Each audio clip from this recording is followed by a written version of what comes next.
Let's get this out of the way at the start. I hate leaving my house. No adventures for me, thanks. Make you late for dinner. That's why my nickname is Bilbo Baggins before he met Gandalf. Yeah, it's a bit of a mouthful, but I'm the only one who uses it, so it's fine. I know some people would go stir crazy, hour after hour, their entire waking and sleeping life, every single day living in the same 3 rooms of their mom's basement, grinding away at Gameboy RPGs and YouTube videos like a hamster on a wheel, running endlessly and getting nowhere, while most other humans and hamsters are out there actually experiencing the world. But I'm not like most people, in case you haven't noticed. My home is so my jam. You have no idea. I just love being in my place with all my belongings, my routine. I can eat what I want, drink what I want, and do what I want, with all my stuff at my fingertips. A place where I can hunker down and let the world pass me by, and enjoy my hobbies like playing games, making art and YouTube videos, and screaming into a pillow when the weight of existential dread bears down on me, as one does. However, sometimes I've put it off for as long as I can, and I do end up having to leave my house. Usually it's just for a bit, maybe an hour or two to brave a trip to the grocery store to buy root beer, or the sad mall to ask people if they want to play Magic the Gathering. But every now and then life tries to get me to leave for longer trips. I avoid them at all cost. Usually I'll fake an injury so I have an excuse not to go to my uncle's barbecue. Not you, Uncle Mo. If you're watching this, I actually did have that clavicle dislocation. But sometimes I gotta bite the bullet and pack a bag and leave my dungeon of solitude and brave the cold winds and weird smells outside the safe walls of my dork den. So I pack my stuff, leave some food out for my cat, a bowl of fresh blood for the dark cube in my basement, lace up my Temu sneakers, and I do it. I leave the house, and the stuff I bring with me is like a little oasis in the desert that is the real world. A taste of the comforts of home, even when home is 1,000,000 centimeters away. That's a Canadian measurement, by the way, centimeters. We use that instead of gallons. Speaking of which, I actually just went on a trip. Every few years, my family plans a tropical destination trip, usually at some all-inclusive resort on the beach of some Spanish-speaking island, usually with my mom and 1 or 2 of my aunts and uncles and their kids, who are all adults now with their own kids, so it's just a big fun family thing and a nice break from the Canadian winter. And a nice way to experience something for a change, as my mom reminds me every time I whine about the upcoming trip. Today, I want to show you what tech I brought, explain what makes a good handheld for traveling, and also to talk about how I travel, what I bring, and my philosophy. If you've seen any of my camping and hiking videos, you know that I have a minimalist philosophy when it comes to my pack and my gear. And that philosophy extends to traditional travel as well. I like to travel light, not bring in more than I need. So my actual luggage, like my suitcase or whatever, is this ultralight travel backpack. It's made by Low Alpine. Oh, by the way, I'll include links to as much of this stuff as I can in the description below in case you want to pick any of it up. Or all of it, I guess. Then you could be just like me, which I know is your life's ambition. I love this pack, and not just because it's black and orange. It's carry-on size, so I don't check my luggage. I can bring this with me onto the plane and just walk off when I'm out on the other side. Now, my mom brings actual luggage, so I end up having to wait for her to do the luggage thing anyways, but I still like my approach because I feel better knowing that I'm traveling light without a bunch of stuff to deal with. This was a week-long trip, so I left Canada wearing a pair of my favorite pants, the Prana Zion Zip convertible pants, and then I had an extra pair of these and also 2 pairs of shorts. I don't need a fresh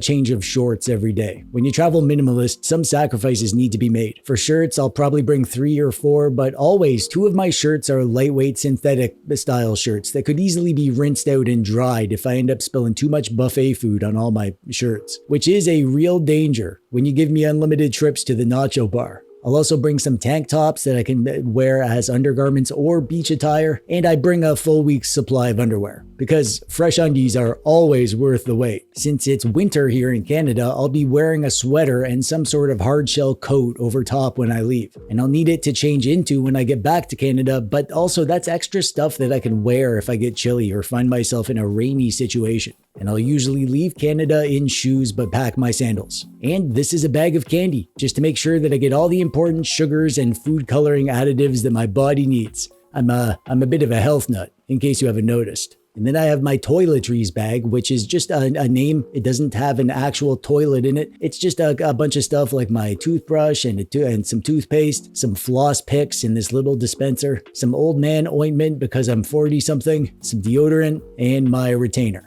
And I have extra room in here, so this is where I can put extra tech stuff. Like my big battery bank, this one is the Ugreen 12,000 milliamp hour 100 watt GAN battery bank thing. I also have my travel charger plug, which is the AOHi slim charger. It's 65 watts, so I can fast charge any of my stuff, including the battery bank. Also, I have a USB-C to C cable and a USB-A to C cable. I didn't bring my laptop on this trip, but I did bring this thin and light Bluetooth keyboard, though, so that I could do some writing. I wrote the script for my last 3 videos while I was away. That's how dedicated I am to keeping you entertained. I think I deserve a subscribe for that, right? Also, in my pockets, I have my prescription sunglasses and my minimalist wallet, which holds a few cards and folded bills, and my phone, which is the S22 Plus, and my Miyoo Mini. Of course, I have a Miyoo Mini. This is me we're talking about. For this trip, I wanted to try out a new piece of gear. This is the Bellroy Lite sling, and man, I freaking love this bag. This is what held my carrying around stuff. I had this with me pretty much all day, every day. It's super comfy to wear in sling mode on the back or the front, or even messenger bag mode. It has a useful pocket configuration, and it holds a lot more stuff than you'd expect to look at it at first. I didn't bring a Steam Deck, but it does hold a Steam Deck. I was curious about that before I bought it, so there you go. It's got lots of nice travel features like a magnetic buckle and some useful little pockets. I didn't know if I'd like this when I bought it, but I immediately fell in love with it. In this front pouch, I have a few things. I have my RG35XX SP, which I call the Flipzizzle, which is another one of the 3 handhelds that I brought, and we'll talk more about that. And I also have a smaller battery bank, and it looks like a Super Nintendo, which makes me happy. And also in here is a little folding stand for propping up my phone. In the main pouch, I have this handheld case, which I'll show you in a sec, and also my wireless headphones. These are the Redmi Buds 4 Active, which are my favorite cheap, low latency Bluetooth earbuds. And these work with Android devices and retro handhelds that have Bluetooth. And then in the bottom, I have my spinny pen because I have ADHD and I can't leave home without a good fidget toy. And in this little zippered pocket, I have a sketchbook for doodling and taking notes or whatever. And my passport was in here, and some gum. So in this case is the last handheld I brought, which is the Retroid Pocket 5. We'll come back to that. And in here, I kept a USB-C to C cable to use with my power bank, and also my drawing pen so it wouldn't leak on my sling bag. And a D20 in case I get ambushed by goblins or need to talk my way past the guards to get into town. And that's it. That's everything that I brought on the trip. It feels like a lot when I'm listing it all out, but honestly, compared to the rest of my family, for a week-long trip, I felt like I had barely anything. And realistically, we're not going to weird, out-of-the-way places in the jungle or mountains or whatever. If there's anything I decide I need while I'm away, I can take a cab to a store and buy it. What's the worst that could happen? And at this point, we're like 10 minutes into the video and you clicked on the video to find out about handhelds, and you've been very patient, so let's get to the handhelds at long last, right after this crab break.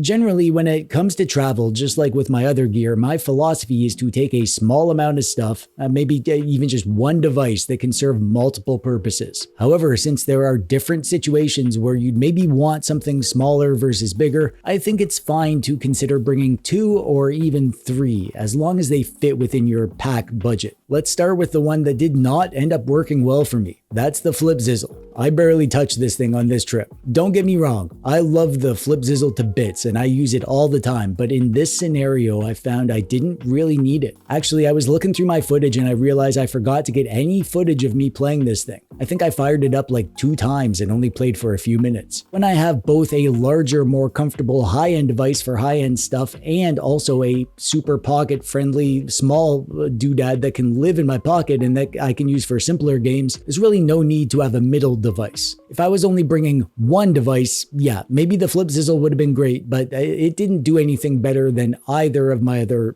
devices, especially considering one of those things was a shiny new thing that I was looking forward to playing with. That's the Retroid Pocket 5. And I was excited to just have fun with it and use it to enjoy gaming. I was playing Pirates Gold on the Sega Genesis for the Dusty Game Society, so I intended on continuing that and using the RP5 to record my gameplay. But there were so many other reasons that I loved having this. I played a whole bunch of high-end stuff, some GameCube and PS2. I played a ton of Android games. I played a bunch of Balatro, and I went all in on Halls of Torment. I unlocked a ton of stuff. I played this a lot, many hours over the week. And one thing that I didn't even think about before the trip is the fact that this is an OLED screen, and that means that it gets super bright, so it performs really well in daylight, which is obviously important when you're on a tropical beach somewhere. Overall, the RP5 is one of the best devices that you can get right now. Probably the best choice if you want a high-end widescreen doodad. And also, it is an excellent travel companion. And finally, oh my sweet love, my soulmate. If I were a handheld, I would marry this.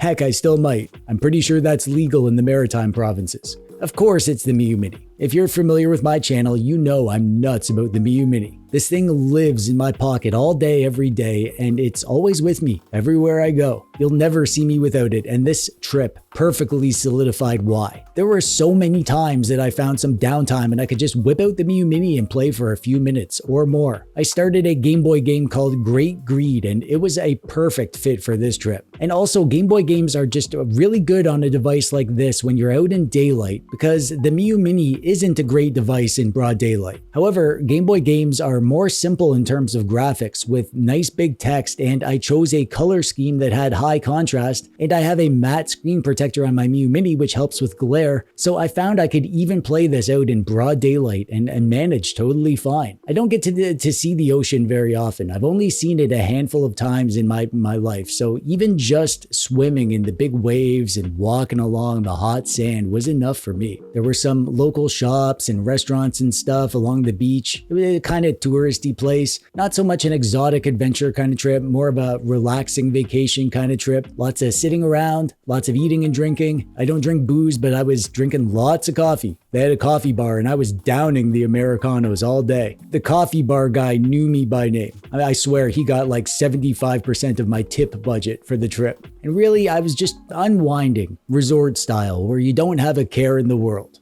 It's the kind of thing where my family has to drag me kicking and screaming to leave my dungeon of solitude, but when I get there and I'm chilling on the beach with a handheld, I'm always glad I did. And as for the topic of this video, I know it's going to feel kind of unsatisfying, but really, I think almost any handheld could be considered the best for travel. All of them do so much, so it really comes down to the form factor. What are you going to be okay with packing and carrying around, and how are you going to charge it? It's pretty simple, but the most important thing is if you're going to enjoy it. So you could take two approaches, I guess. You could bring something that's familiar that you know you're going to like, or you could bring something novel and new that you want to explore and get to know. There's no wrong answer except for bringing handhelds that you're not going to use. That's a mistake that I made on this trip. I had a Miyoo Mini and an RP5, which were a perfect combo, so I didn't end up needing the Flipzizzle. However, if I only had a Flipzizzle, I would have loved it to bits and played the heck out of it. So there's my answer that's not really an answer. Just bring something that you're gonna enjoy playing with and actually play with it. That's all you need to worry about, really. I feel like when you bring a retro doodad on a trip, the good times that you have with it will kind of color the trip as a whole. When I think back on this trip, I'm gonna remember swimming in the ocean, walking along the beach, checking out the local shops and the restaurants and chilling with this crab, napping on the beach, lots of late nights, catching up with my family and playing card games, and also the games that I played. This is one of the reasons why retro doodads, all retro doodads, are such a great thing for travel. At any time, you have access to the entire history of video games, and you can dive into something big or just try out a bunch of small stuff, and the games themselves become part of the memories that you make on the trip. It's kind of magic if you think about it, although thinking is lots of work. So just take my word for it, which is the best word for it. And that brings us to the end. A bit of a different video for my channel. I hope it wasn't too weird, and I hope you enjoyed it or found it useful. There's links to all this stuff, as much as I can find, in the description below if you want to pick any of it up. And while you're down there, click the thumbs up button if you liked the video, or don't if you didn't. That's it from me. I'm TechDweeb. Thanks for watching. Bye-bye.